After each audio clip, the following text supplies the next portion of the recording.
Avant de commencer la vidéo, je vous inviterai à vous abonner à ma chaîne ou encore de laisser un petit like. C'est toujours agréable lorsqu'on sait que le travail qu'on fait est apprécié. Merci. Aujourd'hui, j'aimerais parler d'une situation assez préoccupante au Canada,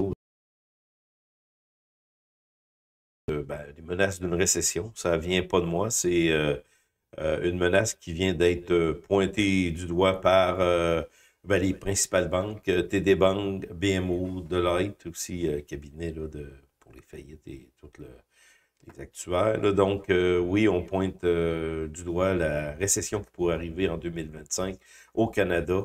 Et puis, c'est pas nécessairement une nouvelle qui est surprenante parce que dans le fond, on voit qu'il y a un réel ralentissement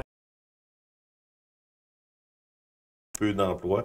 D'ailleurs, si vous regardez un peu partout autour de vous, là, vous pouvez le constater déjà, les entreprises ont commencé à mettre à pied du monde. C'est une réalité. Moi, je connais des amis, puis c'est ça, son entreprise vient de mettre je pense, une cinquantaine de pourcents là, des employés. Là, on dit que c'est temporaire parce qu'à cause des menaces de Trump, tout ça. Mais quand même, il y a une réalité, c'est que le taux de chômage est à la hausse et de penser que tout va se résorber immédiatement, je pense qu'on va avoir quand même un bout là, de souffrance. C'est pas terminé. Je veux pas être négatif du tout, là, mais c'est une réalité qui est quand même assez préoccupante. Et le taux de chômage, on a un nouveau record. Là, vous le savez, 6,9 le dernier là, qui est sorti. Je parle au niveau du Canada. Au niveau de ma région, je n'avais parlé, c'est 7,1. Mais le chômage devrait s'accentuer cet été. Dû au fait qu'on est dans une situation qui ne se règle pas. Mike Carney, excusez, qui était supposé de nous sauver. Il n'y en est rien. Au contraire, Mike Carney était là tout simplement pour euh, paraître. Là, c'est le même cabinet que Trudeau. C'est du pareil au même. Même lorsqu'il a nommé son cabinet, il avait dit lorsqu'il était en campagne électorale qu'il diminuerait son cabinet. Il a à peine diminué là, au niveau des ministres. Là. C'est un peu moins, mais presque la même chose qu'avec Trudeau. Puis je pense que c'est politique sont à peu près les mêmes que Trudeau. Peut-être un peu plus, je dirais un peu plus, pour paraître, là, un peu plus tempérante, là, parce que Justin Trudeau, lui, c'était absolument, sans l'argent, il n'y a rien là, puis c'était Chrystia Freeland qui était la ministre des Finances, et là, c'est la même chose, c'est Champagne qui est là, ça va revenir à peu près au même. Il y a beaucoup de personnes qui se réveillent, qui sont allées voter justement pour les libéraux. Les libéraux vont nous sauver. On voit ce qui se passe, ce qui s'est passé devant Donald Trump. Il a fait le petit chien de poche et déjà, il avait enlevé les contre-tarifs. Il avait commencé à le faire avant. Pas sur tous les produits, mais sur beaucoup de produits. On voit que dans le fond, tout ce que Carney voulait, c'est être au pouvoir et les libéraux ont réussi encore à gagner. Et ça me déçoit énormément parce qu'on s'en va, je dis dans le mur. En tout cas, c'est sûr qu'on va avoir, probablement qu'on va avoir des temps de souffrance. Déjà, ça s'amplifie là, au Canada et c'est ce que je voudrais regarder avec vous. C'est un article qui est sorti, un article, c'est des faits qui sont sortis, je pense, c'est hier ou ce matin, peu importe. Moi, sur mon site Bourse Technique, bien entendu, avec l'aide de l'IA, on a créé un petit article là, pour vous parler de ça. Et c'est ça que j'aimerais regarder ce matin, parce que dans le fond, c'est beau dire ça va mal, puis tout va tomber. Non, non, non, mais on faut regarder les chiffres, puis peut-être se préparer un peu à ça, là. En ce moment, il y a beaucoup de préoccupations au niveau des emplois, au niveau de, surtout l'industrie, là, les grosses industries, les alumineries, ici au Canada, parce que dans le fond, au Québec, là, on a quand même beaucoup d'alumineries. Et là, il y a de la préoccupation à cause des tarifs. Mais oui, les tarifs, c'est sûr, on a un impact très fort, mais si on regarde les bourses, on semble, je le répète encore, là, on semble être sur un sommet, là. Même si on a eu une reprise, là, c'est quand même très préoccupant ce qui se trame au niveau des bourses mondiales, surtout sur les indices américains, parce que c'est eux qui mènent le bal. Donc, oui, il y a de la préoccupation dans l'air de ce qui peut arriver cet été, cet automne. Et puis, moi, je pense tout simplement qu'on va avoir à peu près le même scénario qui s'est produit tout le temps. Lorsque ça va cracher solide, ben, les gouvernements vont commencer à intervenir rapidement.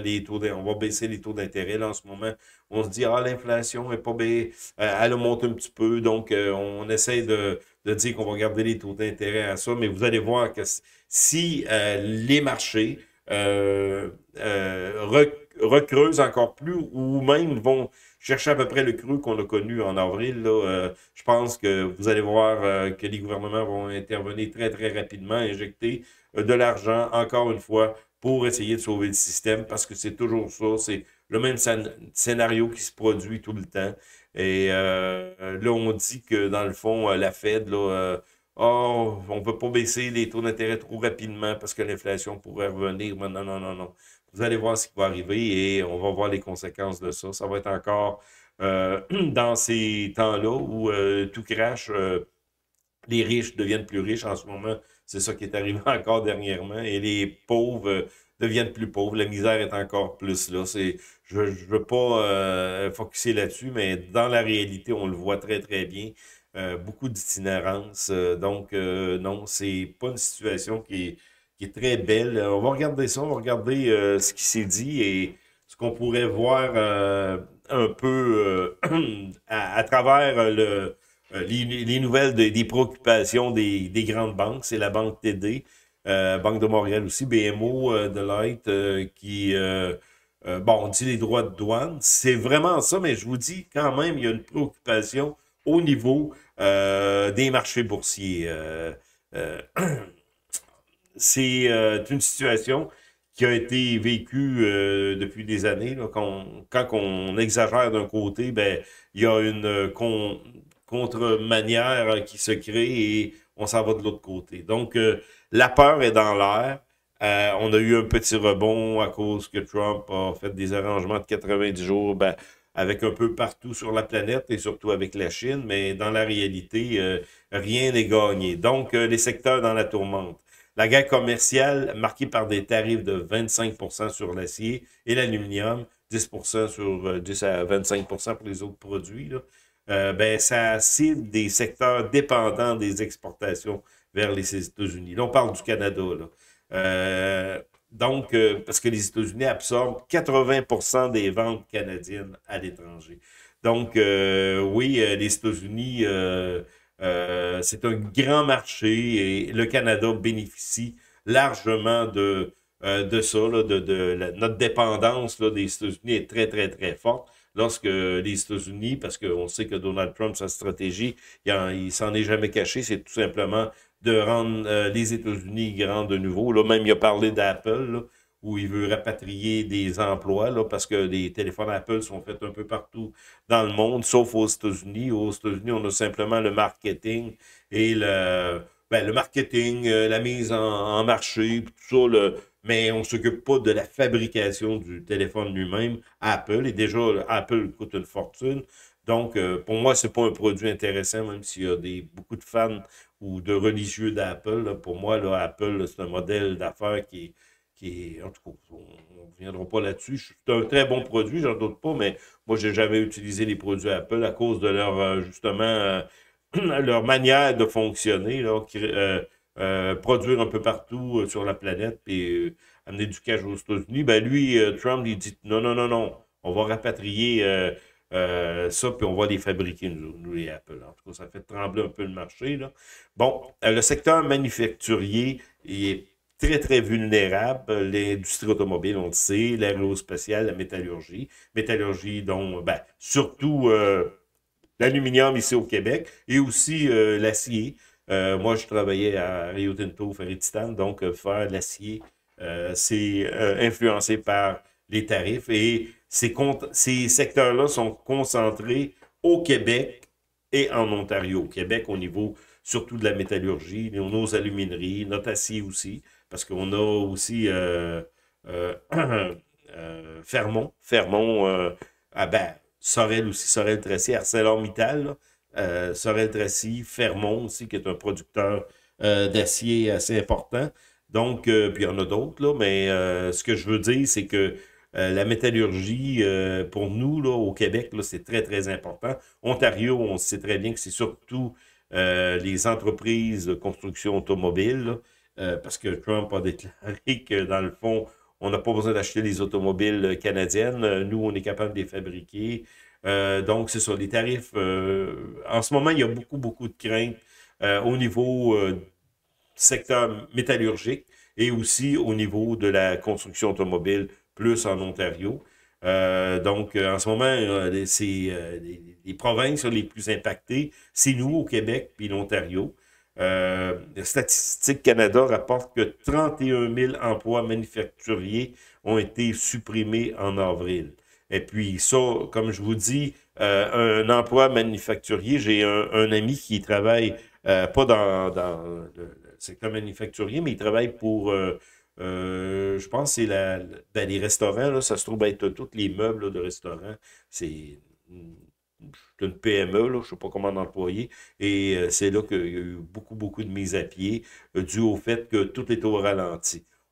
Peut-être que on est moins peut-être au fait de ça lorsqu'on regarde ce qui se passe, mettons, dans notre petit milieu. Là, on est habitué de travailler, mettons, pour le gouvernement, peu importe dans quel secteur. Là.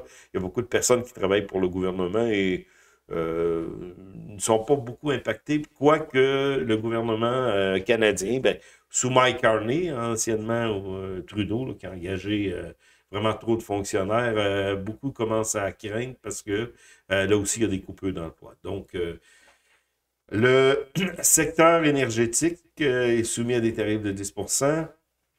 Ben, il risque de souffrir d'une baisse de la demande américaine. Et on sait que nous, ben, l'industrie pétrolière en Alberta et le Québec, encore une fois, au niveau de l'hydroélectricité, mais il faut se dire que les États-Unis, surtout le nord des États-Unis, ont besoin de notre électricité. Donc, on a comme un genre de force là, qui fait en sorte que les États-Unis, au niveau de l'électricité, là, au niveau, ont besoin de nous. Donc, mais au niveau du pétrole, c'est ça, il y a une contraction économique de 1,5% au deuxième trimestre. Le secteur de la construction est aussi touché. Même si on voit que la construction, ben, en tout cas dans ma région, ça bâtit, là.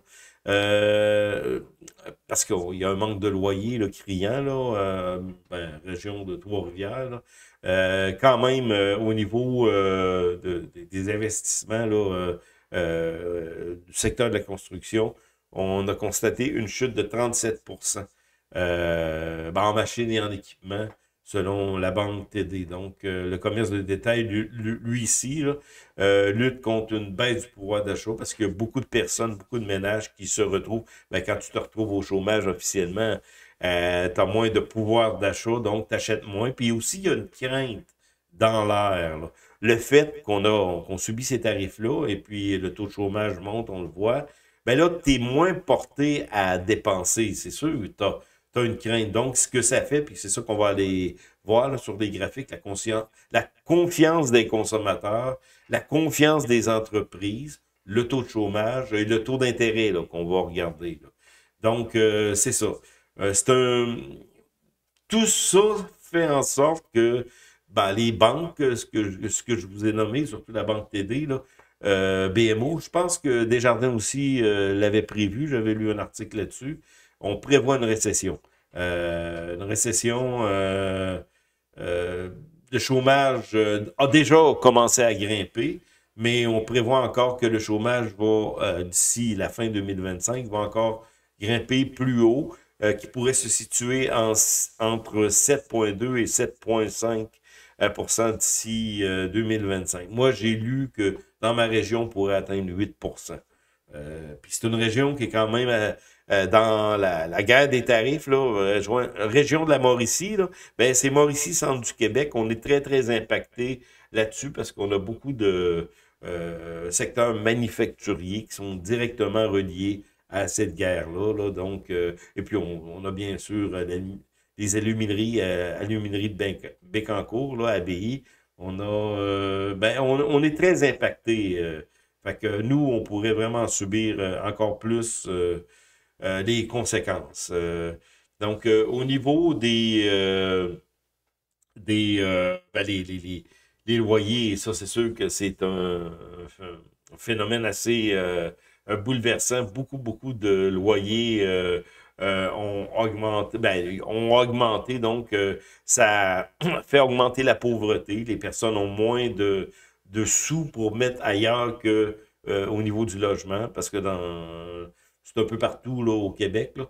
On a une augmentation du loyer parce qu'on a un manque criant de places où les personnes peuvent habiter.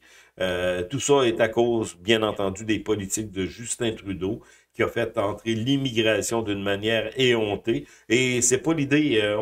Moi, je suis pour l'immigration, là, dans le sens que des personnes qui travaillent, qui contribuent à la richesse du Canada, c'est très, très bien. Mais de la manière que Justin Trudeau a procédé, ben, t'appauvris tout le monde. Les immigrés compétents qui viennent ici ont de la difficulté à se loger, ont de la difficulté à avoir un emploi qui contribue à les faire vivre décemment. Donc, déjà, ben, carné, c'est carné, mais on a commencé à freiner l'immigration. C'était clair et net qu'on est allé beaucoup trop loin là-dedans. Là. Donc, ça fait en sorte que tout devient plus coûteux. Même on dit l'épicerie, ben, on le voit, là, est devenue plus coûteuse. Donc, on ajuste nos habitudes, on consacre plus d'argent à l'épicerie et au niveau du loyer, c'est la même chose. On consacre plus d'argent là. Donc, ce qui reste, il en reste plus beaucoup. Ben là, les loisirs, les restaurants, tout ça. Et puis les restaurants, eux, ont augmenté le prix dû au fait que le produit de base a augmenté aussi. J'en reviens pas. Ben, vous pouvez le voir au quotidien, là, lorsque vous commandez quelque chose, j'en reviens pas des prix, comment c'est rendu très, très dispendieux. Donc, on fait des choix. Et cette incertitude économique, là, tout ce que je viens de parler, là, ça freine les entreprises aussi. Deloitte note une baisse de 11,5 des investissements au deuxième trimestre, limitant la création d'emplois. Donc, le dollar canadien affaibli rendra les importations et les voyages plus chers. Bon, ça affecte notre style de vie. Donc, on est rendu là. Bon, là, on parle dans l'article Jour meilleur, qu'est-ce qu'on doit faire? Ben là, des petits conseils, baissez votre fonds, bâtissez un fonds d'urgence, mais il y a beaucoup de personnes qui peuvent pas se permettre de se bâtir un fonds d'urgence parce qu'il fonctionne de paye en paye, puis c'est un peu normal à cause du loyer, à cause de l'épicerie. Donc, bâtir un fonds d'urgence pour plusieurs, c'est pas possible, mais lorsqu'on peut le faire, c'est une bonne chose, mais malheureusement, c'est pas le cas de tout le monde. On peut alléger nos dettes aussi, mais là, c'est ça, justement, ici au Canada, on est hyper endetté. Donc, 175 à peu près 173 là, de dette. Au niveau des pays, on calcule dette au PIB. Nous, notre petit PIB là, personnel, là, notre revenu personnel, on est endetté de 175 la dette versus les revenus. Donc, non, c'est assez préoccupant. Je voudrais aller voir maintenant au niveau du Canada, de ce qui arrive, parce que là, je parle surtout du Canada. Les États-Unis, c'est moins vrai. Même aux États-Unis, on constate que des nouvelles investissements qui arrivent, parce que Trump, ça fonctionne, sa politique, mais si les marchés boursiers crashent, si ça tombe, la planète va suivre. En ce moment, on a eu pas mal de préoccupations au niveau du Japon, là, le yen, la chute du yen. Donc, ça peut être une contamination mondiale qui arrive et je pense que c'est ça qui va arriver, là, une contamination mondiale. Si il y a un événement qui déclenche une chute à quelque part, ben, le reste va suivre. Et peut-être que ça va arriver aux États-Unis. Et Trump, comme je vous ai dit, tout le long de les 2 ans, en tout cas, là, il va faire la même chose. Une journée, il a fait la même chose dans son premier mandat. Il parle des tarifs et hier, il a lâché une autre chose au niveau des tarifs. Ben là, on va en remettre, on va en enlever. Il va faire ça tout le long. Il rend la planète un peu cinglée. C'est son but. C'est sa stratégie. Donc, lorsqu'on comprend le bonhomme, on sait que ça fonctionne comme ça. Trump veut rendre le monde fou pour justement profiter de ces choses-là. Puis on pense que c'est un vieux fou qui était aux États-Unis. Non, non, non, non. Son plan est clair, Donald Trump. Il veut remettre l'Amérique sur les rails en important justement de la main, ben pas la main-d'œuvre, mais les industries. Ce qu'on fabrique ailleurs, lui, c'est venez le fabriquer aux États-Unis. C'est clair dans sa tête, là, il n'y a pas de problème là-dessus. Donc, nous, souvent, on entend des idiots qui nous disent à peu près n'importe quoi, que Donald Trump suppose qu'il s'en va, tout ça. Non, non, c'est dans sa stratégie, c'est clair. Dans sa tête, c'est net, net, net. Ce qu'il veut, c'est que les industries reviennent aux États-Unis et ça fonctionne. Donc, moi, ce que je vois, c'est que on tombe en récession, en tout cas le Canada, les États-Unis peut-être aussi, on va voir ce qui va arriver, mais probablement cet été, cet automne. Donc, on va aller continuer à voir nos graphiques. Ça se trouve être au Canada. On fera peut-être le même exercice au niveau des États-Unis, là, parce que là aussi, il y a une perte de confiance quand même avec la crainte de ce qui arrive là, au niveau des tarifs. Mais comme je vous dis, Trump sait où ce qui s'en va. L'indice de confiance des consommateurs au Canada a diminué de 47,70 points. Ben, c'est surtout de voir le graphique lui-même là, qu'on est en chute ici. Là. Regardez 2025, là, depuis janvier, février, on est en chute. C'est ça que je voulais focuser, peut-être à regarder d'une manière plus, bon, 3 ans. Ça se trouve être 3 ans, 23, 24, 25. Donc, on est en chute libre au niveau de la confiance des consommateurs. Et à cause de tout ce que je vous ai dit là, dans la vidéo depuis le commencement, c'est un peu ça. C'est la crainte qui est palpable un peu partout. Le taux de chômage est en hausse, donc les consommateurs consomment moins. Ici, dans la boîte aux lettres, en parlant de Post Canada, là, c'est très rare que je reçois des lettres. J'attends encore le chèque que je vous avais parlé dans mon autre vidéo. Je pense que Post Canada, je ne sais pas si cette semaine, ils ont arrêté de faire du temps supplémentaire. C'est leur représailles. Là. Mais donc, Post Canada, ce que je voulais dire là-dessus, c'est que ce que je reçois dans ma boîte à mal, là, ces temps-ci, là, c'est des publicités. Des publicités de restaurants, surtout. Des publicités d'à peu près tout, là, de vouloir verdir mon gazon. C'est des publicités, mais beaucoup, beaucoup de publicités de restaurants. Et parce que dans le fond, vu qu'il y a un appauvrissement de la population à cause du loyer, à cause de l'épicerie, ben là, les restaurants, eux, ont de la difficulté et essaient de convaincre les clients. C'est des rabais, ils donnent des rabais, donc essayer d'aller chercher le plus possible ce qui reste dessous dans les poches des consommateurs. Donc, c'est à peu près ce qui se produit au niveau de Post Canada. Euh, donc, ça démontre une crainte que les entreprises commencent à souffrir beaucoup. La confiance des consommateurs est en chute libre. Et plus que ça, ça c'était le premier graphique, on va aller voir aussi la confiance des entreprises.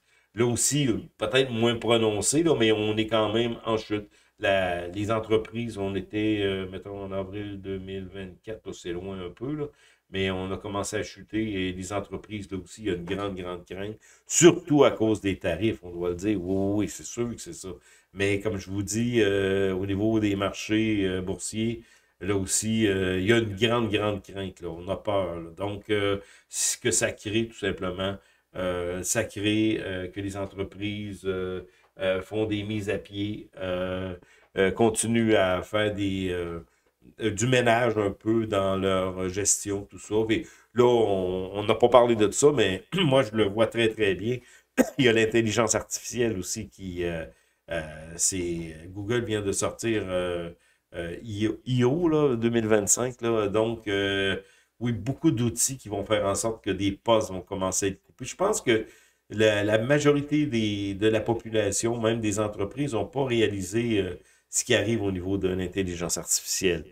C'est qu'il y a beaucoup de postes qui peuvent être facilement remplacés par l'IA. Je ne dis pas ça comme une nouvelle que je le souhaite, quoi que ce soit, mais on s'en va là.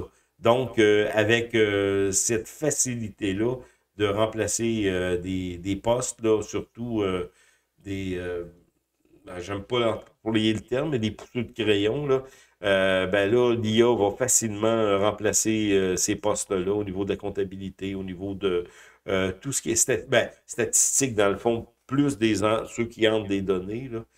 Donc, beaucoup de coupures là aussi. Puis au niveau des gouvernements, il ne faut pas se leurrer, eux aussi vont aller couper dans le gras à ce niveau-là. Donc, il va y avoir beaucoup de fonctionnaires qui pourraient être remplacés par des IA, puis c'est pas un facteur qui est négligeable. Donc, au niveau de la confiance des entreprises, on est en chute. On ne sait pas est-ce que ça pourrait aller, mais si on a un déclin rapide ben, au niveau des marchés, là, je pense qu'on va suivre une tendance qui va se poursuivre. Le taux de chômage est à la hausse. On avait connu une baisse. Ben, simplement pour vous dire qu'en 2023, le Canada, là, on avait comme eu un creux au niveau du chômage, novembre 2022-2023. On était à 5% un peu partout. Mais je me rappelle dans ma région aussi. Et là, on est rendu à. On est à 7%, 6,9.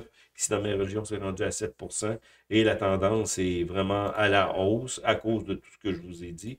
On va aller voir sur un graphique moins long. Donc, sur 5 ans, c'est ça. On est à la hausse sur 3 ans. On le voit très, très bien, là. Et tout ça, c'est directement dû au fait que les gouvernements ont pris des mauvaises décisions. Le gouvernement de Justin Trudeau, mais on a voté pour eux, pour la même chose, dans le fond. On a changé Trudeau pour Carney, mais c'est le même cabinet.